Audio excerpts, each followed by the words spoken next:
My friend always wants to cook for me when we hang out together, but everything he makes is extremely mid, to the point where our friend group rarely can finish our meal, and I feel bad, but I can't bring myself to tell him. About 6 months ago, I, 30F, moved across the country to a new state where I have a lot of friends and family. I posted about my move on Facebook, and Michael, 32M, a Facebook friend, an acquaintance I had met once or twice through other friends, reached out to tell me he happened to be moving to the same city and asked if I would want to get together sometime. I agreed, and after we had both moved and settled, we met up. We became friendly and started hanging out semi-regularly. I have a lot of friends and family in this state, as I mentioned. Work also keeps me very busy, so I don't have a ton of free time. Michael moved here because he recently got a divorce. He has an old friend, 30M, who owns a house here, who agreed to rent him a room. They also have a third roommate, 30M. Michael does not have a job, so he has a lot of free time, and he is usually the one to initiate hangouts. So, Michael loves to cook. The very first time we got together, he came to my place and cooked dinner. The meal was okay, although it was dairy-based and I really don't eat dairy at all, so I felt pretty sick afterward. I was also pretty specific about a certain ingredient that I don't really like, but he was insistent that he needed to use it for the dish. Whatever. No biggie. However, as time went on, every time Michael would invite me to hang out, he wanted to cook. Either he wanted to come to my place and cook, or he wanted me to come over and he would cook for me and the roommates and their significant others. Each time I ate Michael's cooking, I began to think more and more that I really just could not stand it. The first time he cooked for me and his roommates, I noticed that everyone at the table was silent when eating and no one else commented on the food until he would eagerly ask, "How is it?"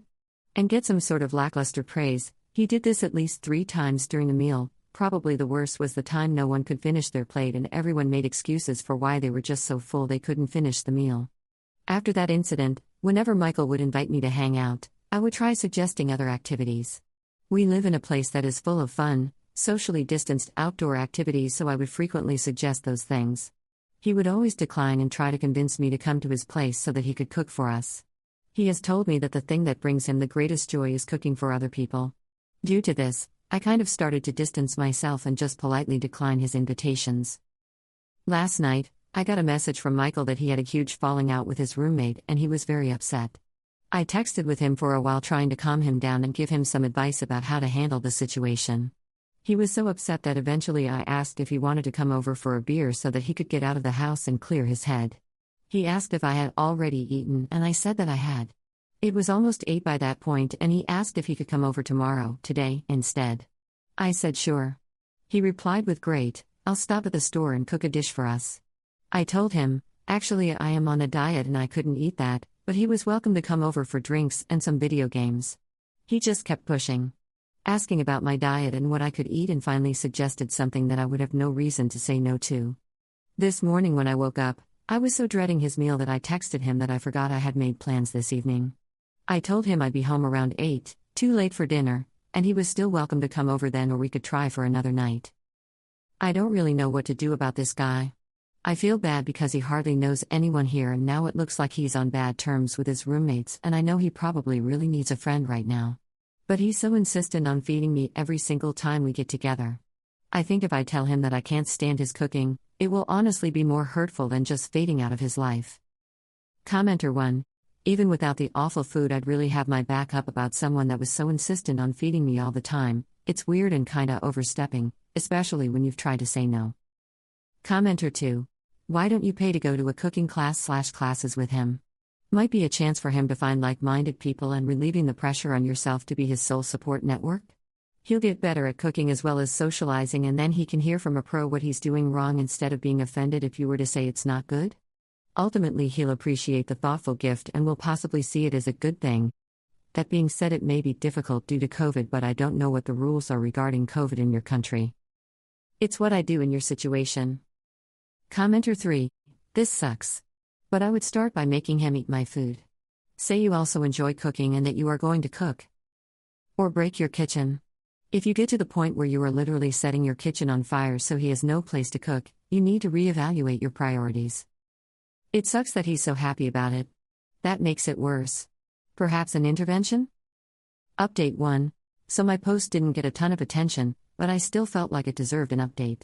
After posting and thinking about things, I realized that it wasn't just about the cooking. I didn't want to hurt his feelings, but I really didn't care to be friends with Michael anymore. He never wanted to do anything I suggested, and that really bothered me. I felt like our entire friendship was just about me making time to do what he enjoyed, cooking for us, even though I got nothing out of it at all. After that, started to distance myself from Michael.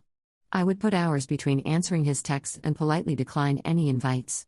I was also in an accident a few weeks ago, and I'm now on a medication that makes me very tired, so I have limited free time.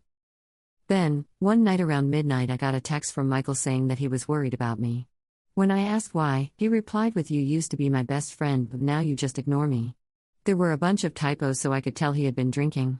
I told him I had been busy and also pointed out that I had actually invited him to do a lot of things with me, but he always turned down my invites. He acknowledged that was true, apologized, and said that in the future, if I asked him to do things I enjoy, he'd be sure to accept. 3 days later, he messaged me again asking when I was free to hang out. I replied with, "What do you have in mind?" I wanted to hear what he wanted to do before committing to hanging out.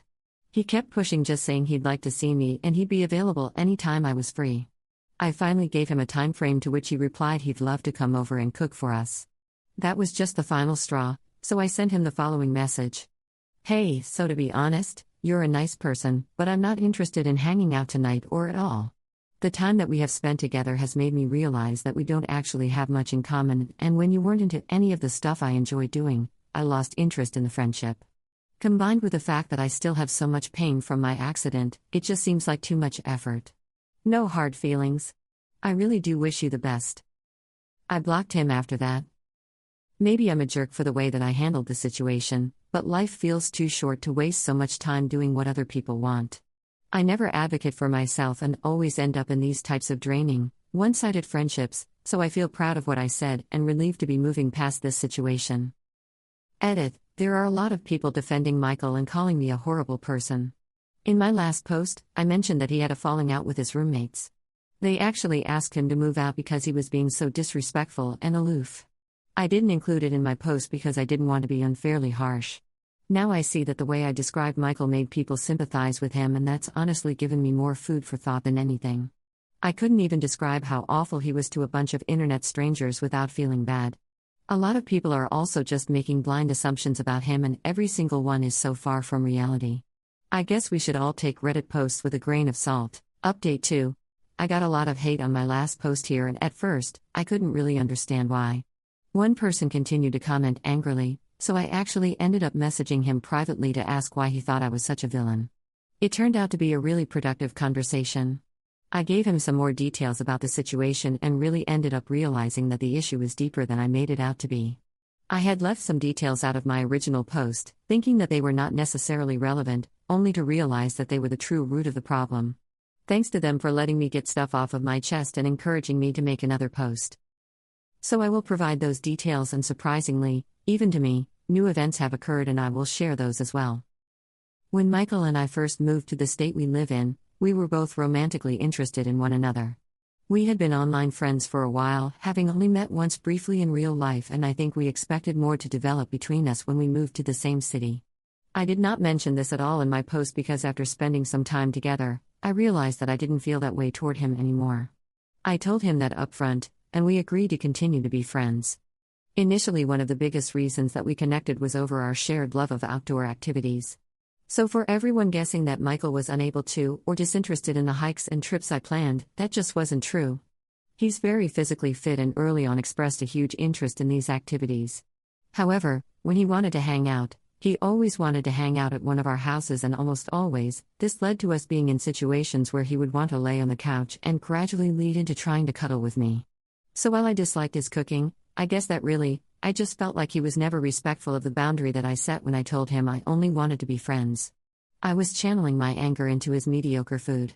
I tried hard to maintain a friendship by inviting him to do the things he had already told me that he loved, but he never wanted to, and this led me to feel like he was disingenuous, which ultimately ended with me telling him off and blocking him.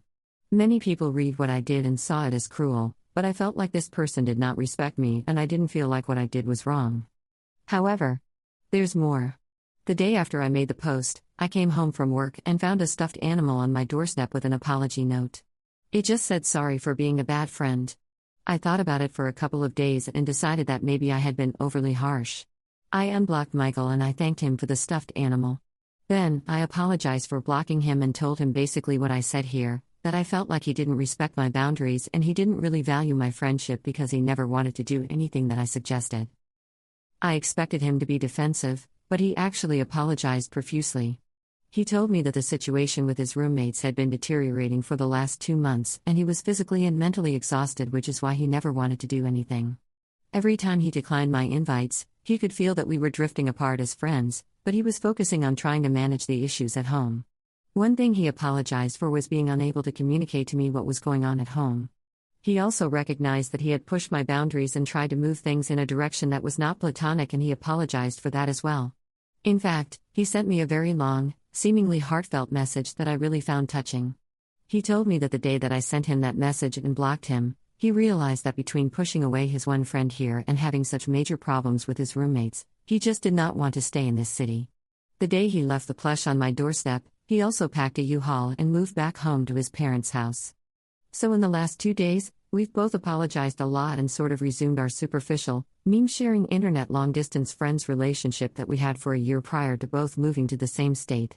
He said he hopes that one day when he's in a better place, we can meet up again and I can know him as the person he really is. Not that exciting, but I guess a happier ending than I expected. Thanks to everyone who chimed in. Even the criticisms really helped me unpack the issue that I was having. Also, a lot of people really wanted me to tell him his cooking was bad, but I decided not to. It just felt like kicking him while he was down, and ultimately, the cooking was irritating me mostly because of the events surrounding it. Maybe if we hang out again in person someday we can laugh about it, but for now, I communicated what was really upsetting me and he had the opportunity to explain his behavior and apologize, so I think it was as constructive as it could be.